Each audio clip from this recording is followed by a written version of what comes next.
توفیق عطا فرما. ایک صلوات پڑھ دیجیے بابا سے بلند علیہ.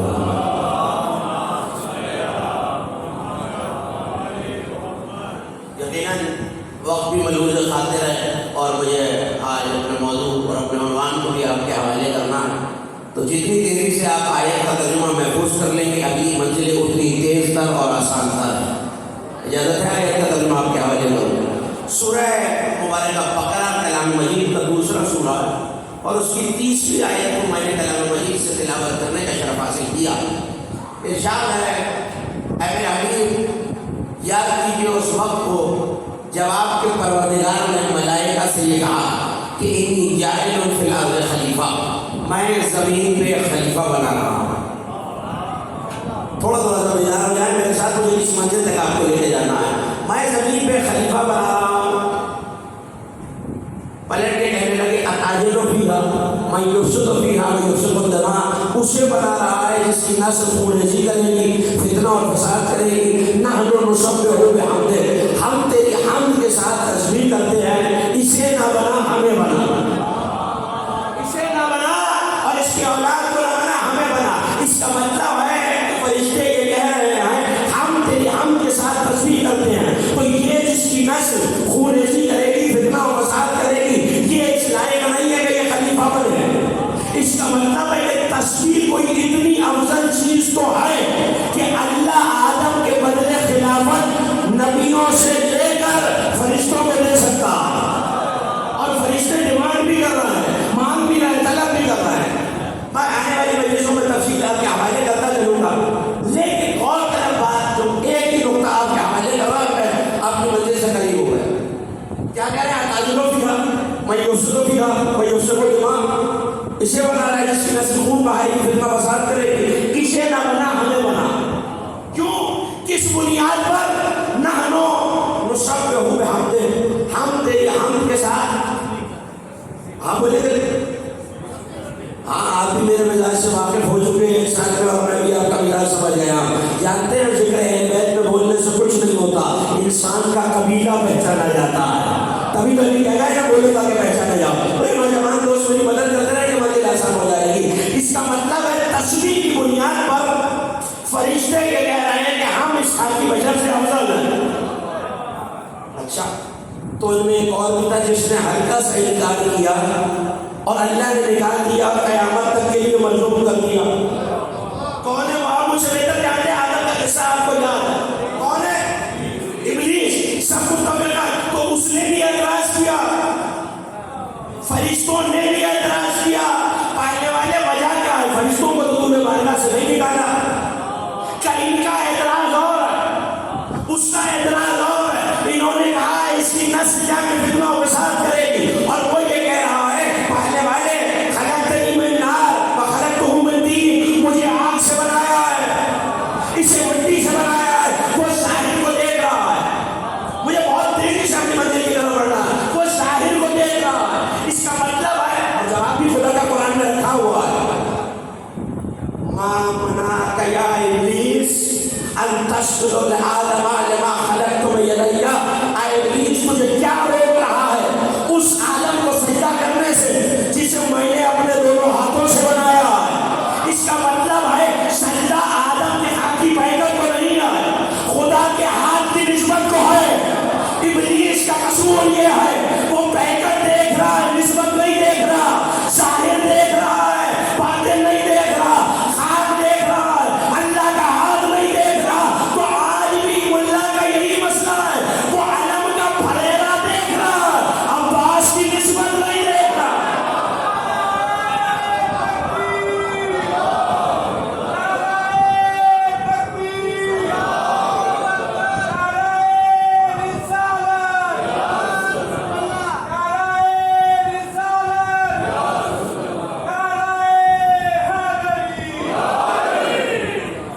بڑی تیزی کے ساتھ کچھ بتانے میں محفوظ کرانے میں مشکل لگا. اچھا کیا کہا فرشتوں سے؟ یہ تو ابلیس کا معاملہ ہے. فرشتوں سے کیا کہا؟ انبئونی باسماء ہؤلاء. یہ ہؤلاء اس میں اشارہ کے لیے آتا ہے، ان کے نام بتاؤ. میں اگر آپ سے پوچھوں کہ یہ صاحب جو بیٹھے ہوئے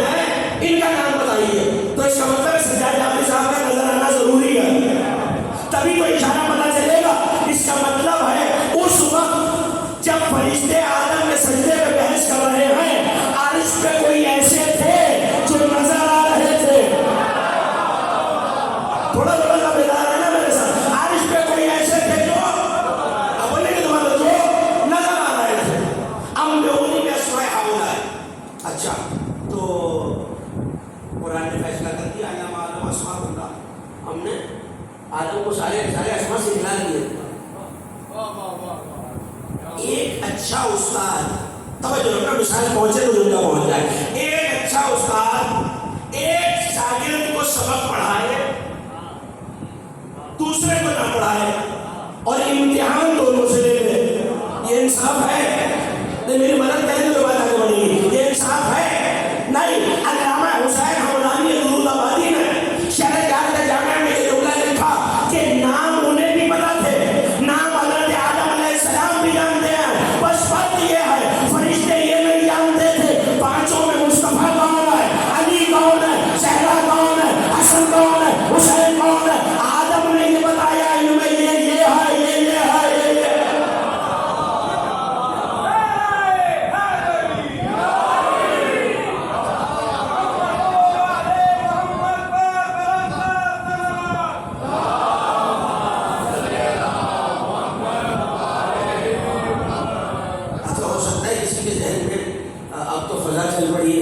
کہ یہاں فضائل پڑھے جائیں اور یہاں حوالہ اور سند مانگی گئی، تو حوالے دے رہا ہوں اس لیے کہ آنکھ سے دیکھ کے پڑھنے کا آدمی ہوں، کان سے سن کے نہیں. روایت میرے مسلک کی نہیں. علامہ مومن شبلی نے نور الابصار میں یہ لکھا اور ان کا تعلق علماء اہل سنت سے کہ 5 ہی نور تھے، اور اگر کسی کو ایسے نہ ملے تو ایسے ڈھونڈ لے.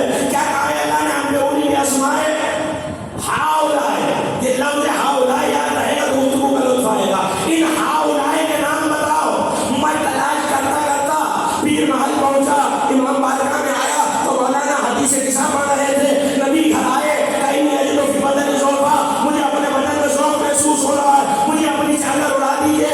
کچھ دیر بعد نواسے آ گئے، کچھ دیر بعد داماد آ گیا، کچھ دیر بعد بیٹی آ گئی. دونوں طرف سے نبی نے چادر کو تھاما چلا آپ کے حوالے اور آواز کی اللہم ان ہؤلاء اہل بیت. مل گئے نا عرش والے ہؤلاء. مجھے بہت تیزی سے جانا ہے، کل وہ شروع کریں گے انشاءاللہ تفصیل سے ایک جملے پر.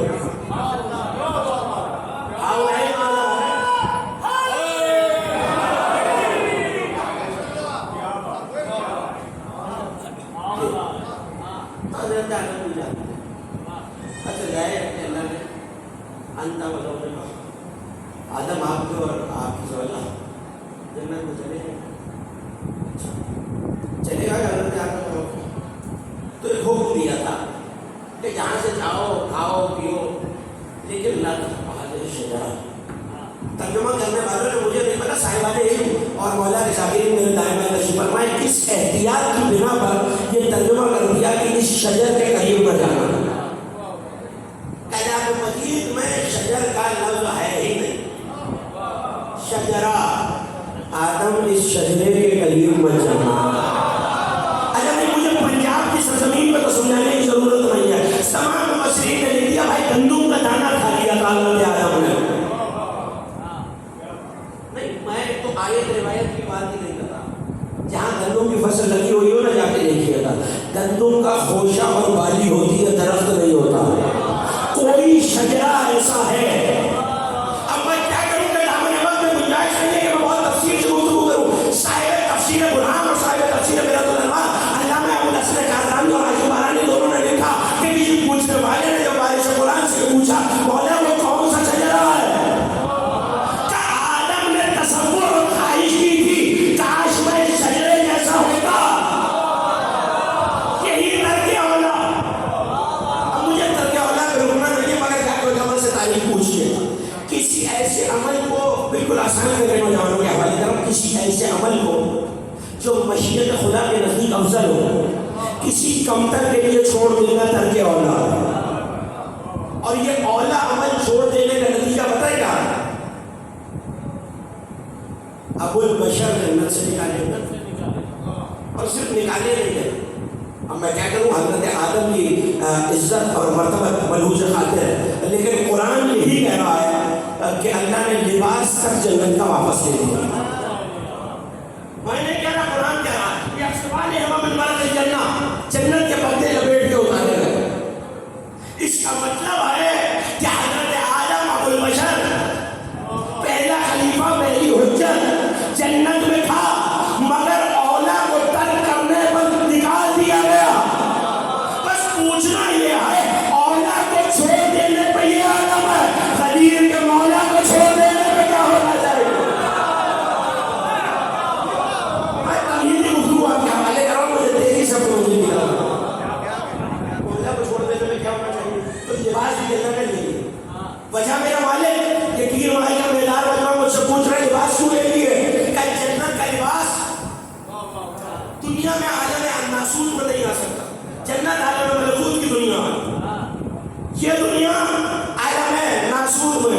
اور ملکوت کا لباس یہاں نہیں آتا.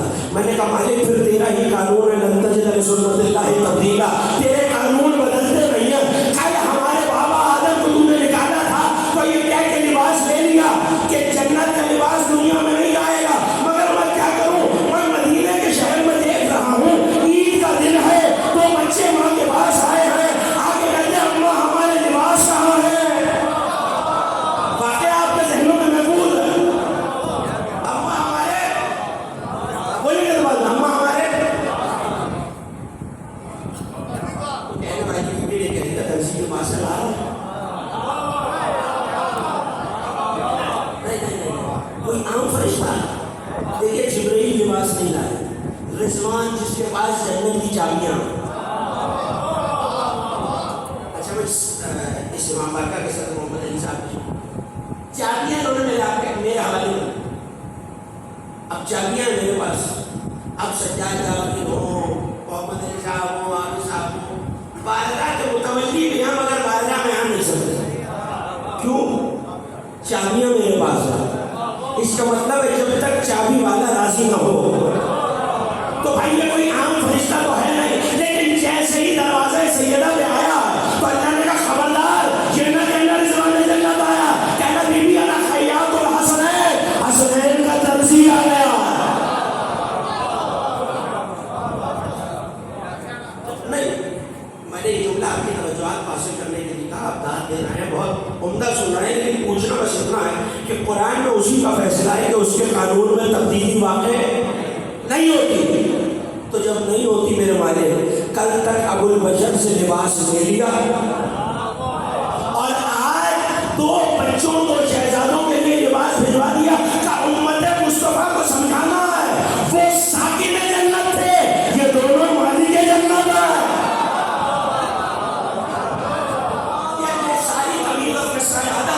صرف ایک جملے کے لیے آپ کے حوالے تھا.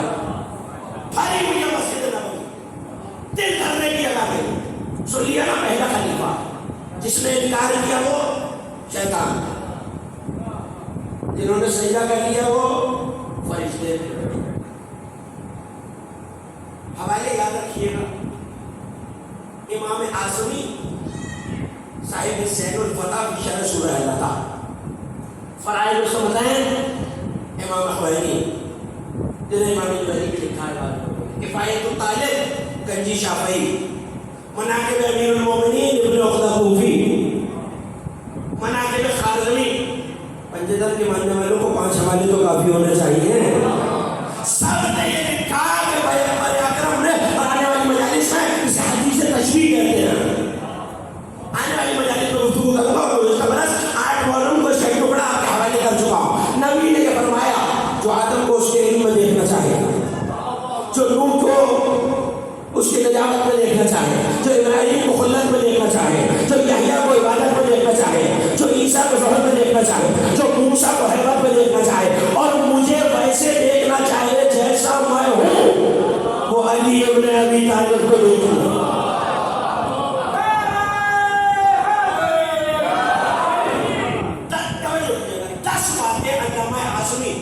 دس باتیں انہوں نے لکھی ہیں کہ علی اور آدم میں کیا مشابہت ہے. وہ پہلا نبی ہے، پہلا امام. مگر جو باتیں آپ کے ذہنوں میں پہلے سے ہیں مجھے ان کو گفتگو نہیں کرنی. سائل آیا میرا اور آپ کے 8ویں امام علی ابن موسیٰ رضا علیہ السلام کی بات ہے. معصوم کے نام پہ مل کے بلند آواز سے صلوات پڑھیں.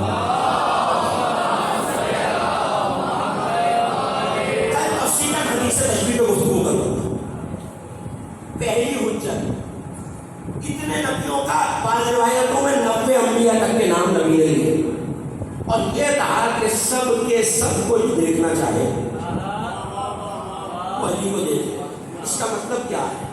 پہلی حجیت کا جو سلسلہ چلا ہے خدا کی بارگاہ سے اسے کامل ہونا ہے علی پر آ کر.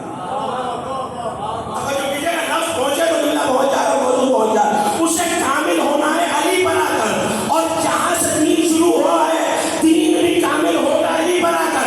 تو اس کا مطلب ہے اتنے انبیاء کی جتنی خدمتیں جتنی تبلیغ ہے وہ ایک دن کے لیے رکی ہوئی ہے. کون سا دن؟ الیوم اکملت لکم دینکم.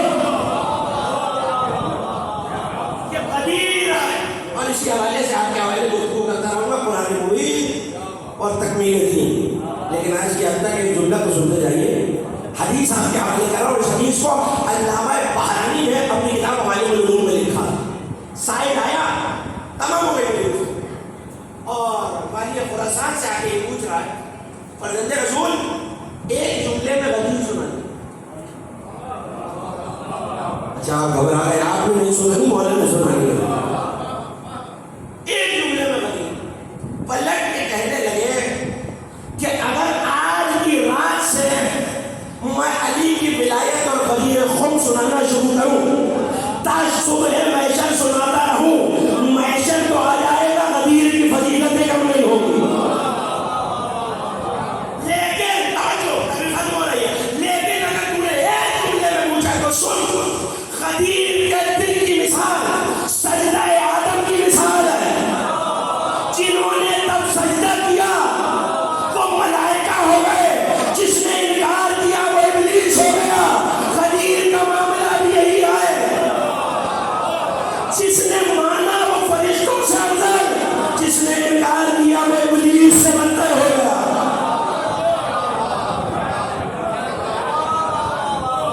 صلوات پڑھیے آج محمد کی جان میں بدلا.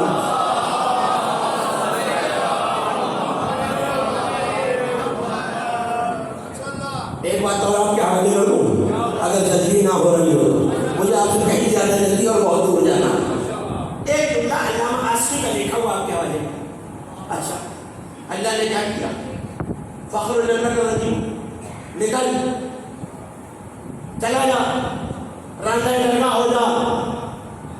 یہ رجیم کا لفظ قرآن نے ابلیس کے لیے استعمال کیا. اچھا, اور آج تک ابلیس ہی کے لیے استعمال ہوا. جو حج پہ گئے وہ میری تعریف کر سکتے ہیں, جو نہیں گئے مولا عزت کے تمہیں ہم سب کو حج کی سعادت نصیب فرمائے. حج کا آخری رکن ہے رمی جمارات, پتھر مارنا, کنکر مار کے سنسار. جملہ علامہ آسمی کا ہے, میں پوری دیانت سے سننے والوں کے حوالے کر رہا ہوں. انہوں نے لکھا کہ آدم اور علی میں ایک تشبیہ یہ بھی ہے کہ اللہ نے پہلی حجت کے دشمن کو بھی سنسار کرایا اور آج تک ہو رہا ہے, اور علی کے منکر کو بھی سنسار کرایا. واقعہ آپ کا سنا ہوا ہے, آیا اور آ کے کہنے لگا اپنی طرف سے مولا بنایا یا اللہ کی طرف سے. کیا اگر اپنی طرف سے بنایا اور اللہ کی طرف سے تو بھی میں نہیں مانتا. فَامْطِرْ عَلَيْنَا حِجَارَةً مِّنَ السَّمَاءِ, آسمان سے پتھر نازل کر. پتھر آیا یا نہیں؟ بولے گا بات, پتھر آیا یا نہیں؟ جب یہ تشریف فرمایا جائے پتھر آیا, سب کو ادھر ملنا پتھر آیا. بس بتانا یہ ہے آدم اور علی میں فرق یہی تھا, آدم کے دشمن کو ہم سنسار کرتے ہیں, علی کے منکر کو اللہ سنسار کرتے ہیں.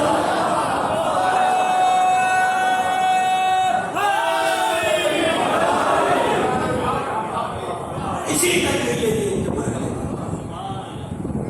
نوے انبیاء کے خصائل, شمائل, تشبیہات, حدیث تشبیہ میں رسول ہیں علی کی ساکھ. مگر جو کل کے دن کربلا پہنچنے والا ہے وہ ان تمام انبیاء کا بھی وارث ہے, اسی لیے مرتضیٰ کا بھی وارث ہے. عزاداروں پہلی محرم آ گئی,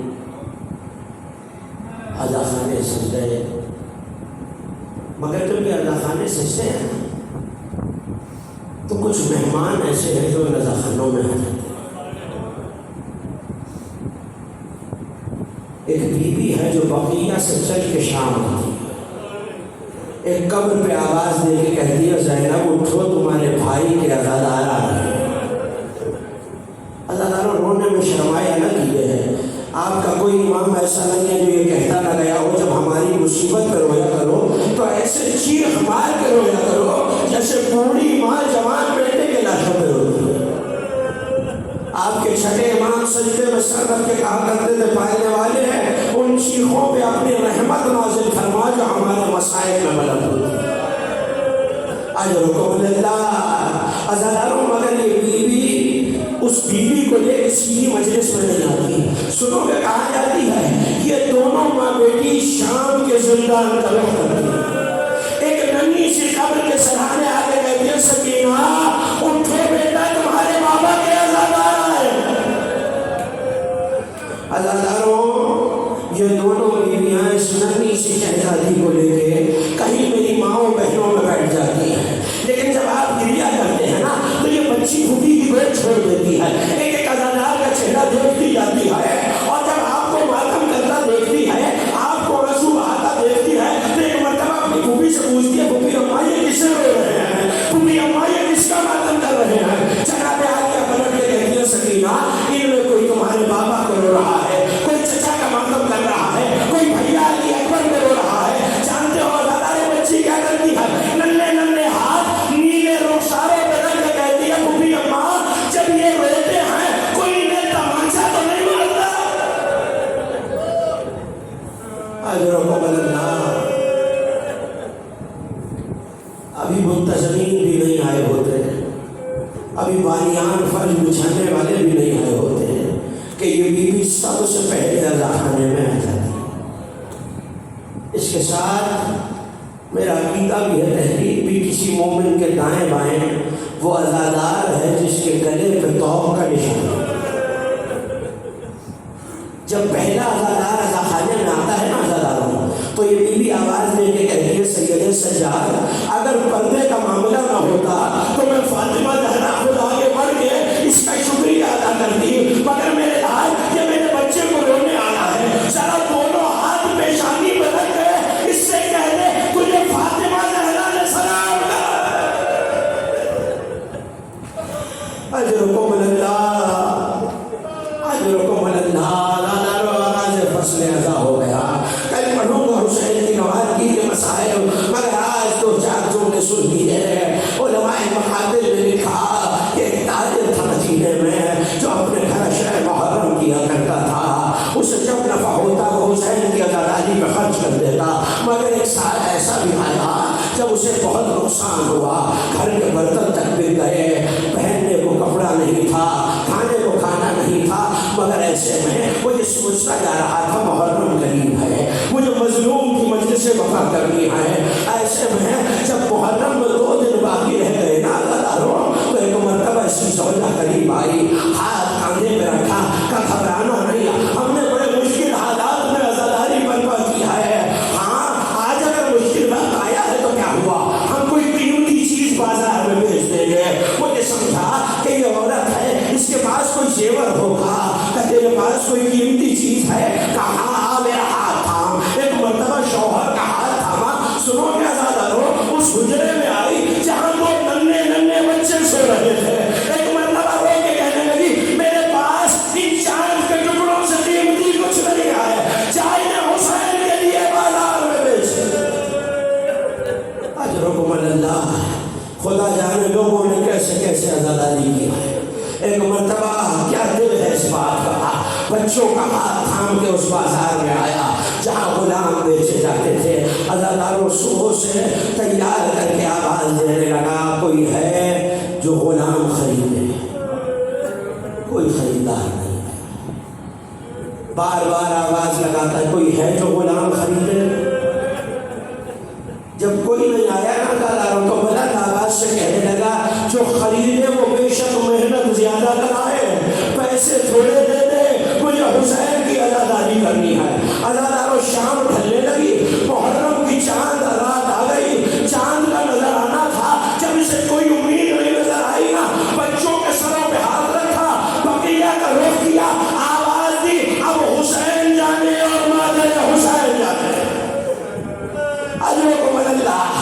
عزاداروں مایوس ہو کے پلٹنے لگا، جیسے ہی پلٹا تو اچانک ایک سوار نمودار ہوا، آواز دی جانے والے کیا غلام بیچے گا؟ پلٹ کے دیکھا کوئی سوار ہے، چہرے سے نور نکل رہا ہے، کہاں بیچوں گا؟ کہ یہ قیمت ٹوکری میں رکھی ہوئی ہے اٹھا لے، بچوں کو میرے پیچھے گھوڑے پہ سوار کرا دے، کہ میرے چاند کے ٹکڑے ہیں، اگر حسین مولا کا معاملہ نہ ہوتا تو کون باپ اپنے بچوں کو بیچ دیتا؟ تو اتنا امیر ہے، نہ قیمت ہاتھ سے لیتا ہے نہ بچوں کو سوار کراتا ہے۔ سنو کہ شاید بہت رونا آئے، سوار نے پلٹ کے کہا اے آنے والے اگر میرے ہاتھ ہوتے میں قیمت نہیں اٹھاتے۔